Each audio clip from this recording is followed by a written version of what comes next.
Good morning student. पहली class में हमने हमारा जो टर्म 1 सिलेबस है उसका जो ग्रामर टॉपिक है समास, उसे हमने डिस्कस किया था। समास दो या दो से अधिक शब्दों को संक्षिप्त करके अर्थात छोटा करके लिखने की प्रक्रिया को हम समास कहते हैं।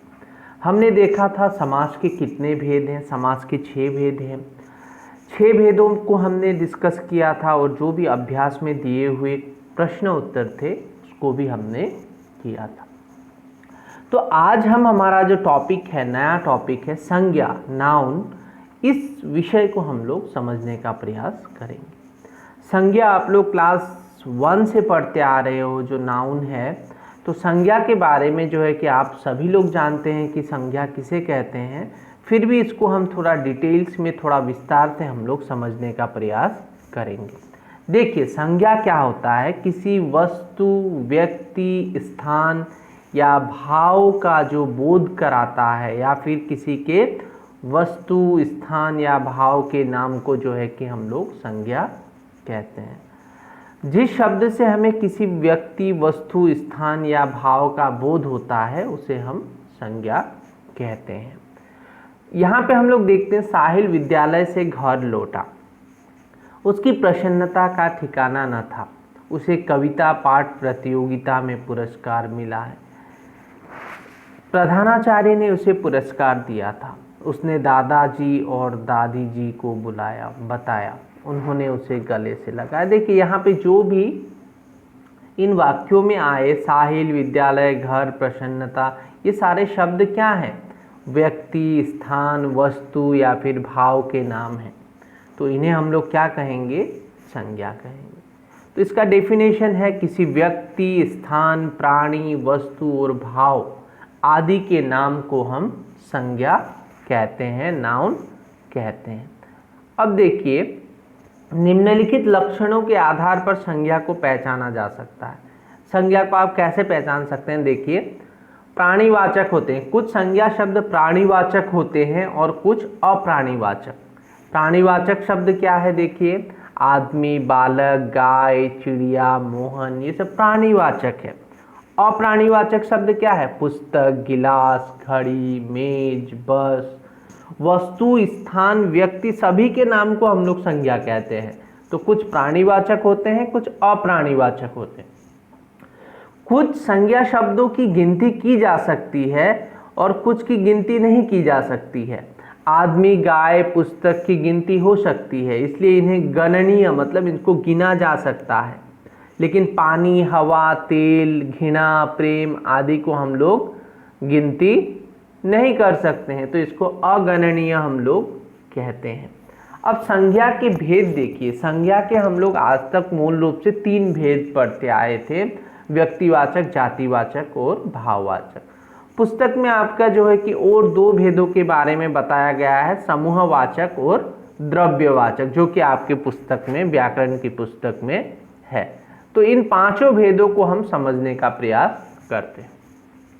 व्यक्तिवाचक क्या होता है? देखिए, जिस शब्द से हमें किसी व्यक्ति विशेष का पता चलता है, व्यक्ति विशेष, ठीक है, किसी विशेष चीज का, विशेष स्थान का, विशेष व्यक्ति का पता चलता है, तो उसको हम लोग क्या कहेंगे? व्यक्तिवाचक संज्ञा कहेंगे। जैसे देखिए, व्यक्ति, मदन, गोपाल, श्री कृष्ण, नाम किसी का, व्यक्ति विशेष, स्पेशल। स्थान, मुंबई, चंडीगढ़, स्पेशल। वस्तु, रामचरितमानस, नंदन, चंद्र, महाभारत। तो किसी विशेष वस्तु को हम लोग व्यक्तिवाचक संज्ञा कहते हैं। दूसरा है जातिवाचक। जिन संज्ञा शब्दों से पूरे वर्ग अर्थात जाति, पूरा कम्युनिटी, पूरे जाति को वो समझाता है। व्यक्ति विशेष को जो समझाएगा उसको हम व्यक्तिवाचक कहेंगे, हमने देखा पहला वाला। जातिवाचक जो संपूर्ण जाति को समझाता है उसको हम जो है कि जातिवाचक हम कहते हैं। जैसे देखिए, प्राणी, दुल्हन, पुरुष, लड़का, कौवा, मुर्गा, मच्छर, हिरन। यहाँ पे किसी का नाम नहीं है। दुल्हन, रीना, सीता, गीता, कोई नाम होता तो व्यक्तिवाचक होता। लेकिन यहाँ पे पूरा दुल्हन दिया हुआ है, लड़का को सभी का नाम दिया हुआ है, तो ये जो है कि व्यक्ति विशेष को नहीं समझा रहा है, तो ये जातिवाचक। स्थान, अगर यहाँ पे हमने देखा मुंबई, दिल्ली या फिर कुछ भी बेंगलोर, कोलकाता, कुछ भी दिया रहता वो व्यक्ति स्थान विशेष होता। यहाँ पे नहीं दिया, देश, शहर, मोहल्ला, गली, दुकान, बाजार, पहाड़, नदी, कुछ नाम नहीं है, तो ये क्या है, जातिवाचक है। वस्तु, खिलौना, कार, साइकिल, कपड़ा, पिज़्ज़ा आदि, ये वस्तु विशेष, कोई पार्टिकुलर नाम नहीं है, ठीक है ना, तो ये है जातिवाचक संज्ञा।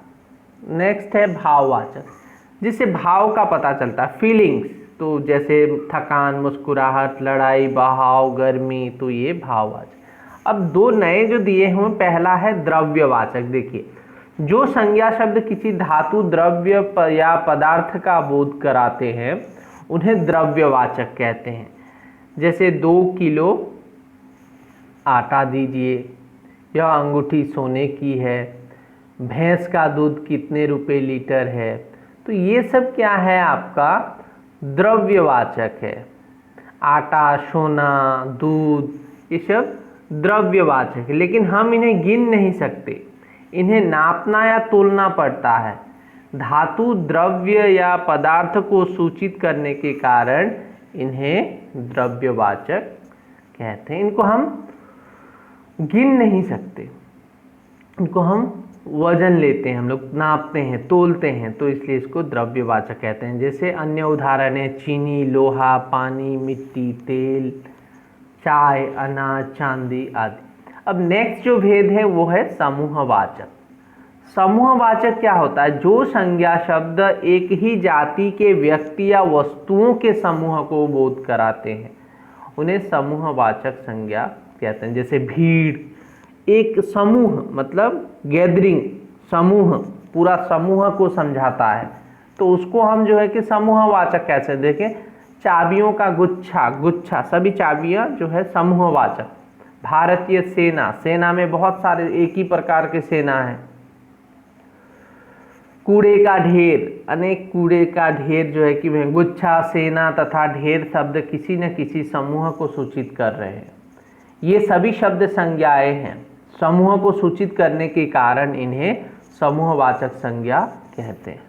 अन्य उदाहरण भीड़, सभा, झुंड, गिरोह, गट्ठर, दल, मंडली, गड्डी, टोली आदि।